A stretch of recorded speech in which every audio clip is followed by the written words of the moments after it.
Aujourd'hui, je vais m'intéresser à un vin de la famille Juan Gil. Alors, la famille Juan Gil, que j'ai eu l'occasion de commenter ici, est une famille établie euh, en Murcie, sur l'appellation phare qui s'appelle Jumilla, là où est le Mourvèdre d'origine, donc qui s'appelle Monastrell.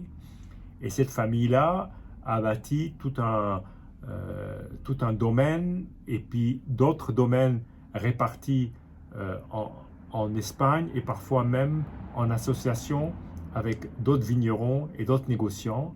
Là, en l'occurrence, c'est un domaine qui a été créé dans la Rioja, donc on est au centre de l'Espagne. Euh, on va dire très symboliquement, la Rioja représente souvent une espèce de porte-drapeau du vin espagnol, en tout cas surtout de la Castille. Et là, on est sur un Rioja 100% Tempranillo, sachant que dans l'appellation, on peut avoir du Graciano, on peut avoir du Grenache. Il y a d'autres cépages, y compris des cépages blancs, qui peuvent rentrer dans la composition du Rioja rouge. Le Rioja existant aussi en blanc, mais évidemment étant beaucoup moins fréquent. Bien, là on est sur une gamme de prix extrêmement abordable et de manière assez incroyable. On est sur un rapport qualité-prix qui me paraît absolument exceptionnel. Comme souvent d'ailleurs dans la famille Juan Gil, on peut trouver évidemment des vins qui sont à des prix très hauts, sur des cuvées très rares comme El Nido, la Bodega El Nido, qui est faite en collaboration avec Chris Ringland et un négociant de Murcie. Mais là, on est sur la famille propre et sur un vin, je dirais, a priori de grande consommation, mais qui procure un énorme plaisir. Donc déjà, la couleur est quand même assez foncée, presque noire.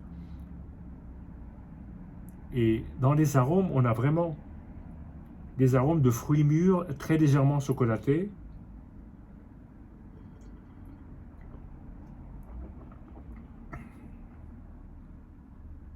Et en bouche, une très belle expression de ce cépage-là, avec, je pense, beaucoup moins de passage en bois, beaucoup plus sur le fruit, très concentré, de très beaux tanins, euh, une, une, belle, euh, une belle longueur en bouche, et surtout beaucoup de matière. Enfin, c'est assez étonnant qu'un vin dans cette catégorie de prix puisse procurer autant de plaisir. Et je pense qu'à l'aveugle, il pourrait coiffer des vins 2, 3 fois plus chers. Et je ne parle pas forcément de vins français, hein, c'est pas ça, parce qu'on trouve aussi des vins euh, dans le Languedoc, dans le Roussillon, des vins qui peuvent être de cette qualité.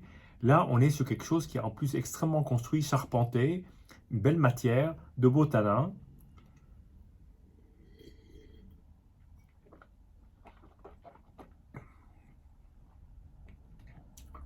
Et surtout, cette, cette, ce côté très gourmand en bouche, mais avec, à nouveau, je le répète, une très belle structure. Donc, Rosario Vera, le nom du vin. 2018 est le millésime, donc c'est un vin qui a 5 ans, presque 6 ans, qui en plus a un beau potentiel devant lui. Je pense que cette bouteille-là, qui est la seule que j'ai, je pense qu'elle peut encore résister quelques années.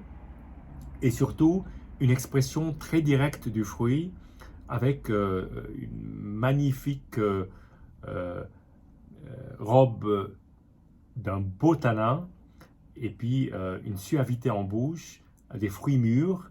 On titre à 14 degrés. Pour 2018, c'est à peu près dans les normes.